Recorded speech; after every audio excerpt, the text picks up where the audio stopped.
What is Israel's new plan to control Gaza? Israel's war cabinet has approved a plan to occupy all of Gaza, destroy any remaining infrastructure, and hold it indefinitely in order to do what it says is completely destroy Hamas. If the group fails to reach a deal by the end of US President Donald Trump's visit to the Middle East in mid-May, then Israel said it will go ahead with the plan. The plan, called Gideon's Chariots, has 3 phases. Israel has already begun phase 1, called preparation, by bombing remaining infrastructure in Rafah and starting to build a gated compound there for civilians. Next is phase 2, called mobilization, which plans to force Palestinians southward into those compounds in Rafah. Since March, Israel's military has already expanded so-called no-go zones in Gaza, taking up 70% of the strip and pushing Palestinians towards the coast. Lastly, phase 3, the ground maneuver, would see Israel's army conquer Gaza and stay there permanently. Everywhere north of the Marag axis would become emptied and cut off from aid. Once Palestinians reach Rafah, they can either stay in the compounds or flee to third countries, which would amount to ethnic cleansing. Israel calls this compound a humanitarian zone, but aid groups refuse to be a part of it, saying that they could be liable for war crimes if they do. The plan is as follows. Israel will allowing 60 aid trucks carrying basic items into Gaza per day and not an ounce more. This is 10% of the normal amount that would enter Gaza. Israel's military will inspect these trucks and then control their transport to the compounds. There, they will set up distribution hubs, each meant to serve 5,000 to 6,000 people, under the control of American private security contractors Safe Reach Solutions and UG Solutions. Palestinians will need to pass security checkpoints through facial recognition or biometric screening in order to access the area and receive aid. If approved, a representative from each family will collect a package with 2 weeks' worth of food and hygiene items, but Israel could deny them aid for any reason, for example, knowing someone who has worked in Gaza's public sector. Throughout the war, Israel has detained and killed doctors, medics, soup kitchen chefs, journalists, and aid workers without providing a reason. The scheme will be funded by the Gaza Humanitarian Foundation, registered in Switzerland earlier this year and led by 3 men without any apparent links to humanitarian relief. Israel aims to stop aid groups from operating other than providing workers to hand out the aid in these hubs. But aid groups have rejected the plan, with the UN saying it seems to reinforce control over life-sustaining items as a pressure tactic. The military strategy, it forces civilians to move into a gated compound under Israel's military control.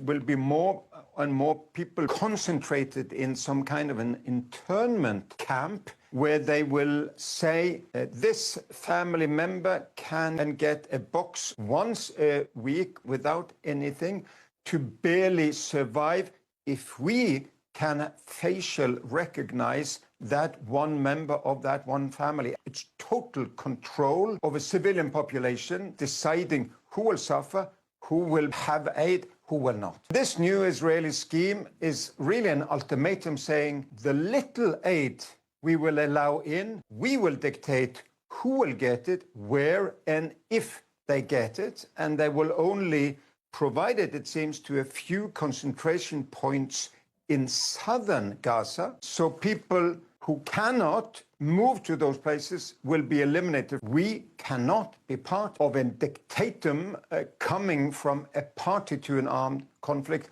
on whom should receive humanitarian aid.